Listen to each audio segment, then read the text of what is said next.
But I have no problem just slowing down, little guy. These are kind of tight turns.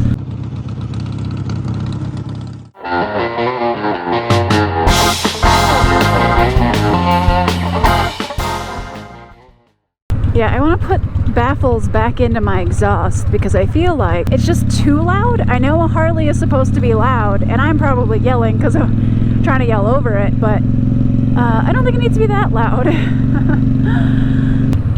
Yeah, these controls are perfect. I can put my knees actually in the tank. There's a hole in my pant leg that is so cold against this seat. Holy crap. So the only thing that's cold right now is my pant leg tear and my wrists.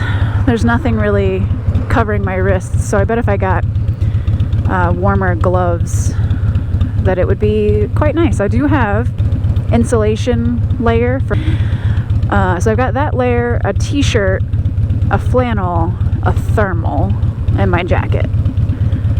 So if you ever play along with how many layers is Nicole wearing, my goal was not to sit in traffic. It was to get in a nice short ride with my mid-control. Oh, that's why we're sitting in traffic.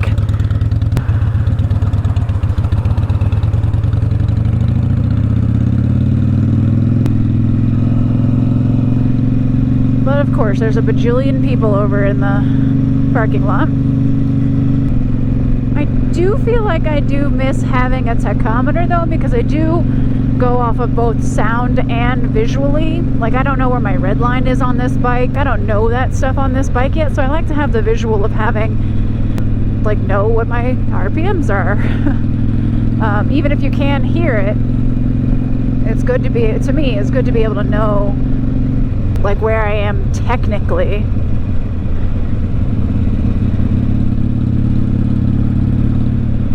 But it's only really all that, you know, cold on my wrists.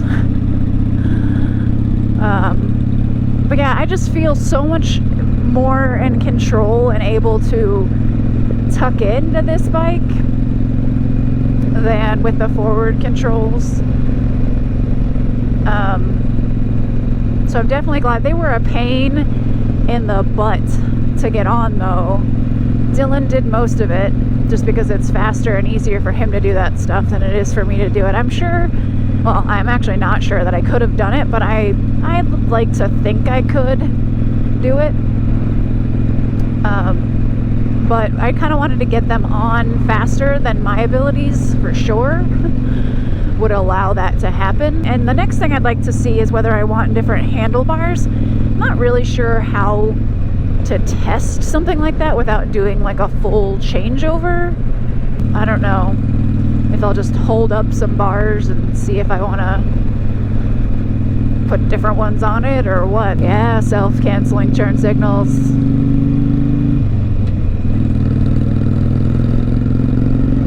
Woo! I could literally feel this bike just pushing my butt forward, like, with some get up and go. So like I said, this is where I saw deer last time. It's like this interesting little section of, I don't know, somewhat used to be country at some point, maybe. So there are definitely deer hiding in this little semi-back road area, but it's also kind of a faster road also for this area. So I'm hoping that I don't get deer jumping up in front of me. It's also the time of day and temperature where it's a little bit cold, and I'm gonna have this truck on my butt. I know it already. Yeah, that truck. But I have no problem just slowing down, little guy. These are kind of tight turns. Oh, that was a nice, easy to adjust mirror. I was not expecting that. I am by no means I don't know, I wouldn't call myself an experienced rider. And the interesting thing about this bike is I feel not necessarily that I'm better at riding on this, but I feel more comfortable on it than a bike where I'm leaning forward or leaning over on my tiptoes. So the fact that this is a 1200cc motorcycle actually isn't all that intimidating to me. Granted, I've been up to 50 miles an hour on it now.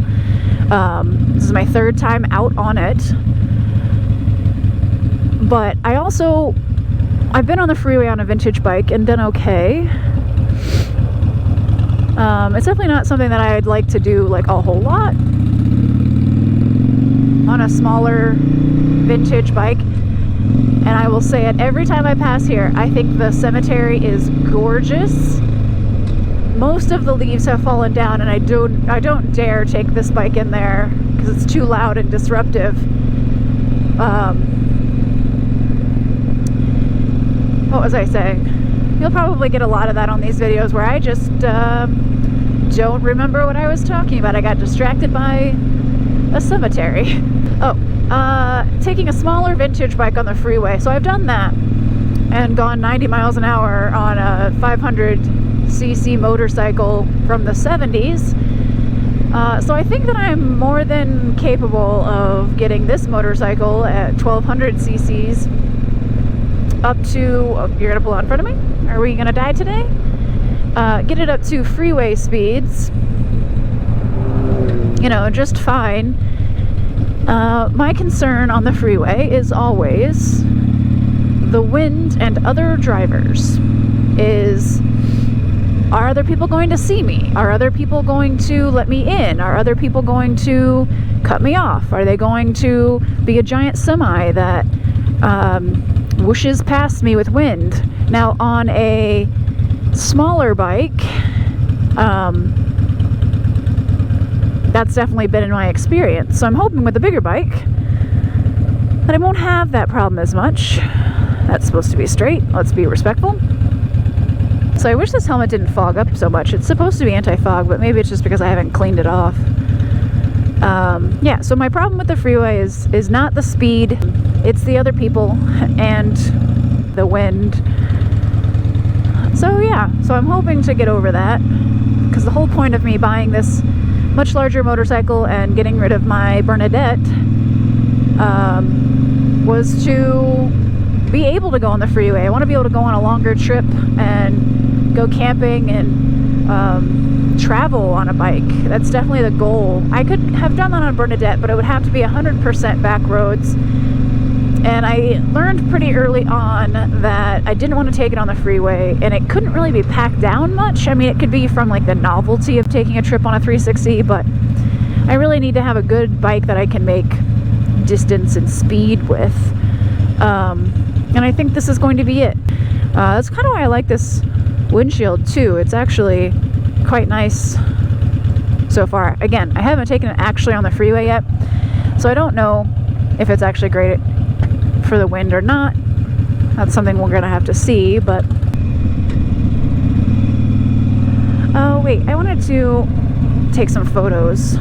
Sorry guys, changed my mind. Take some more photos. I came over here the other day with my friend and I got distracted and didn't take any photos like really with the foliage. I have no idea what to call this bike. I don't know if it's a girl or a boy. I'm leaning more towards boy. I'm not really sure why, but it just strikes me as more of a boy. Not that it's masculine, but it has an attitude. It has a little bit of an attitude.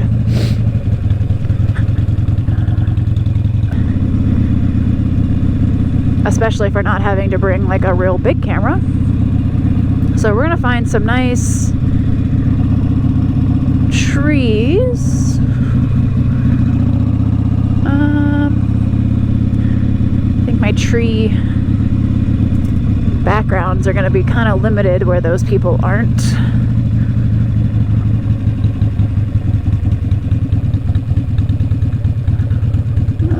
This isn't the best. Let's do this. Boop boop. Oh, I thought that'd be more of a bump. Then that noise would make sense.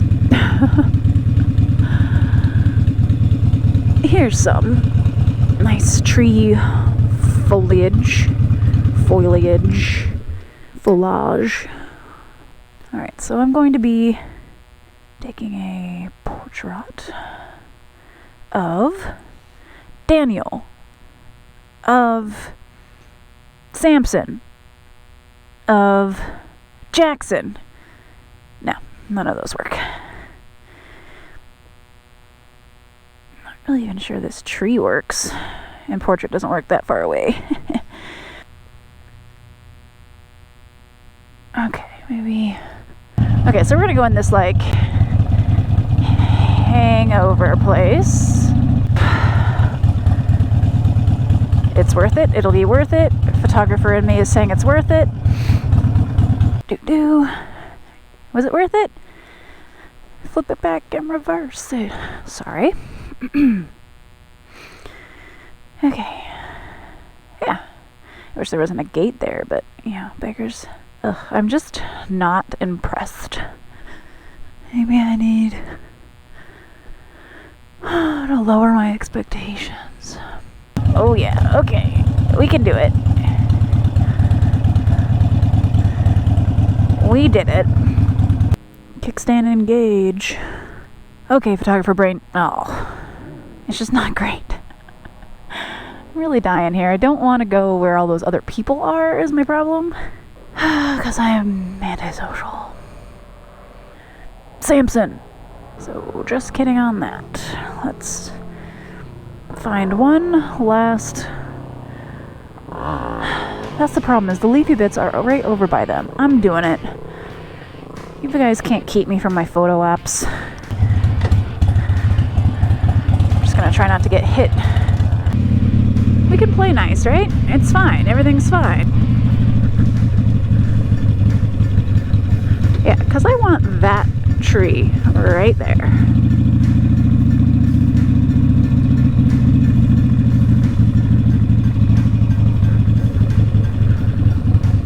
So much garbage in front of it, though. Thank God for Photoshop, jeez.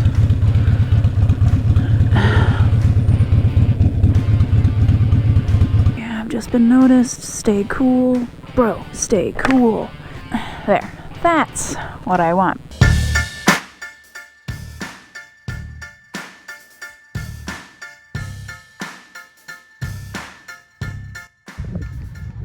So I couldn't get out for a ride today, but I had to get some video of this bike in this light.